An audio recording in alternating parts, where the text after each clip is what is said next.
Today, we are going to make some grass. No, I'm not in Colorado, so it's not going to be that kind of grass.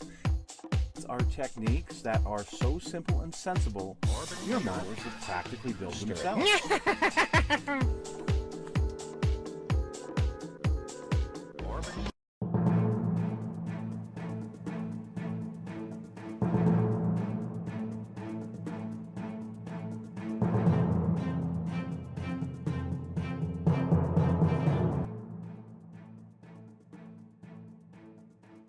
Arg, matey, it's Mad Dog the Pirate. Guess what we are going to be reviewing today on the Kit Hoarder Stash?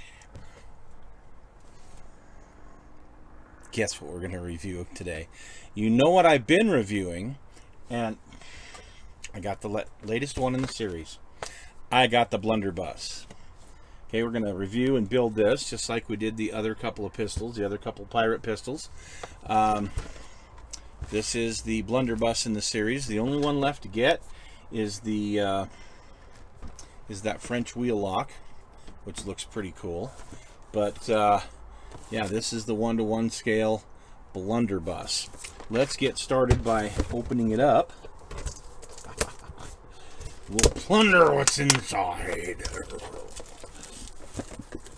You know, International Talk Like a Pirate Day is coming up here pretty quick, so yeah, one of my favorite holidays. So,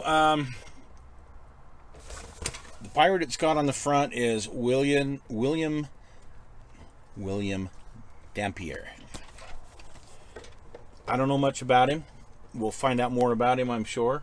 But I'm really interested in building this Blunderbuss because in the Disney version of the Three Musketeers, I believe it is Porthos.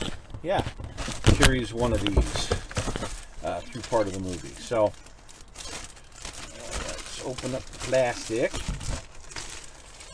By the way, y'all had your opportunity to get this. Remember when I first started this series, I said, hey, my buddy over at Kit Links has a bunch of these. Well, I went over there today to do some reviewing of some other kits for him, and this was still on the shelf, and I thought, well, I'm not going to let it go to waste, so there you go, I got her picked up. So here's part of the barrel, and some of the pieces, parts, the strike plate, some of the side plates there, these parts here.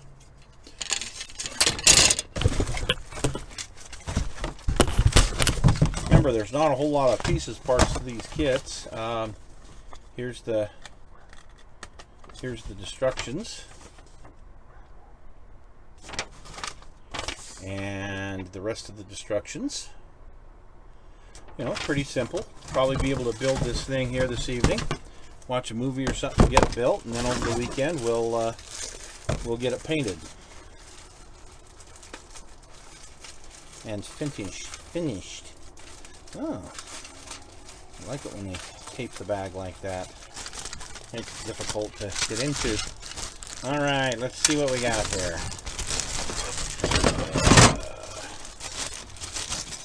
A couple of parts in the bag.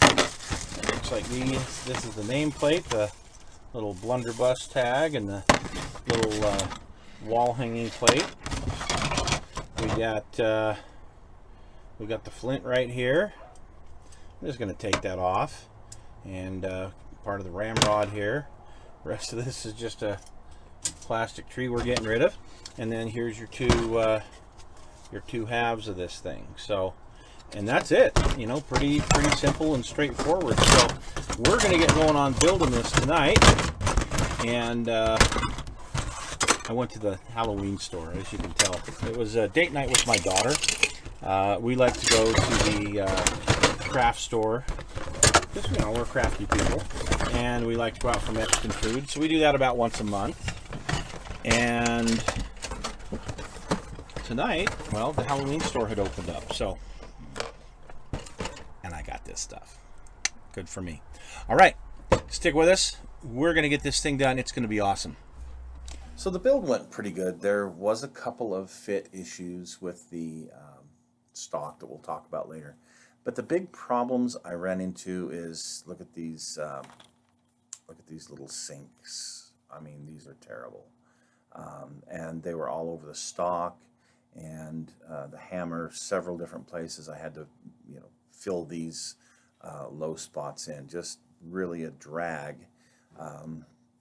Everything else fit pretty good and was pretty easy to sand, but yeah, these I'm going to have to fill. So took some of my Squadron white putty, which is what I really like to fill things with right now, particularly fairly shallow things.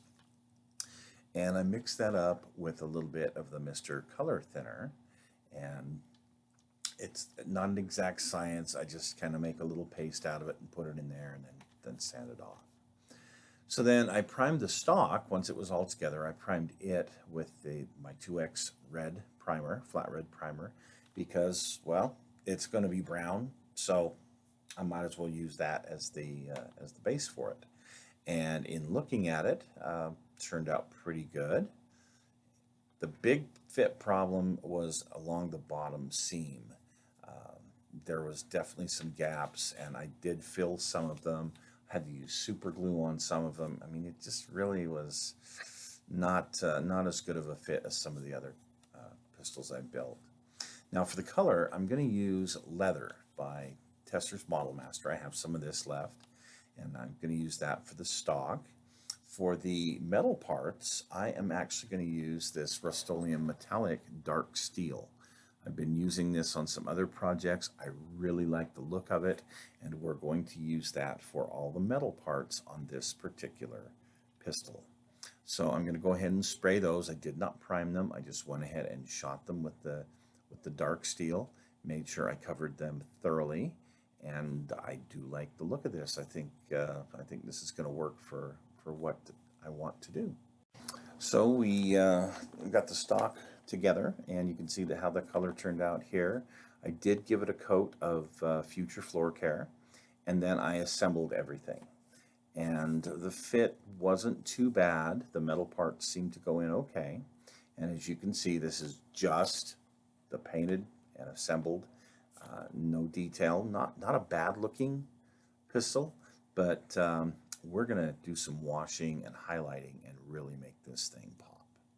So the first thing I did is I took some of Larry's bath water. If you haven't seen my tutorial on how to make a nice pin wash, go check out Larry's bath water.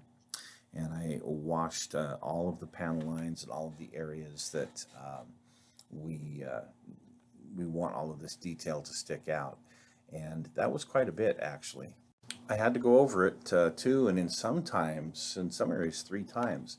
Even after I'd gone over with the highlights, some areas I had to go over again, but you'll see the results here in a moment. And then as far as the highlight, for the metal parts, I took some of this SNJ aluminum polishing powder. I've had it for years, and a little goes a long way. I put a little bit on a brush, and then just did my regular dry brushing technique on the metal parts to really make them pop. But you got to be very careful, because if you start handling this, you'll get silver everywhere.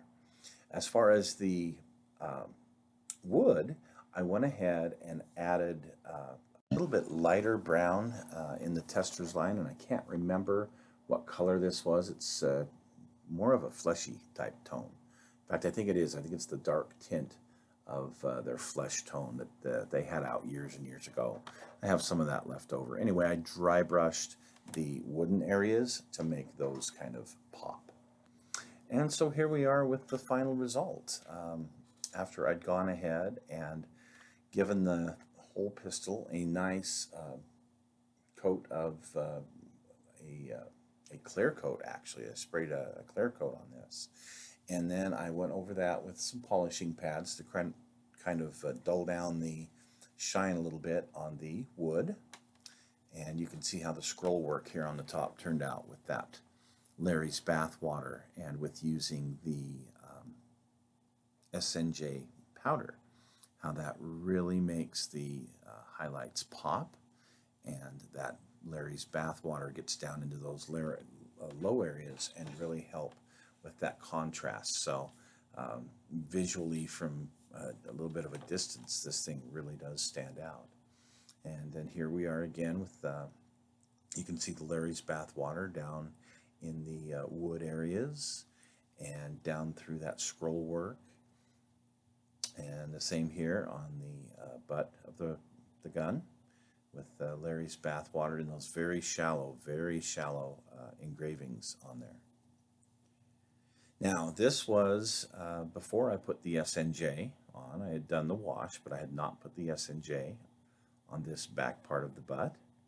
And you can see here after I've used the SNJ and the clear coat, just a little bit of a difference, but I think just enough to really make it, again, pop, really make it stand out. And here we are. Ooh, the front of the barrel. That scroll work looks really, really nice. But I did have to go over that a few times with the pin wash to make it look that way. And here we are on this side. This one turned out really well. With the SNJ, that really made this metal look just right, in my opinion. And then here we are on the trigger guard. Well, thanks for joining us, folks. Hope you like this build. We'll see you again next week.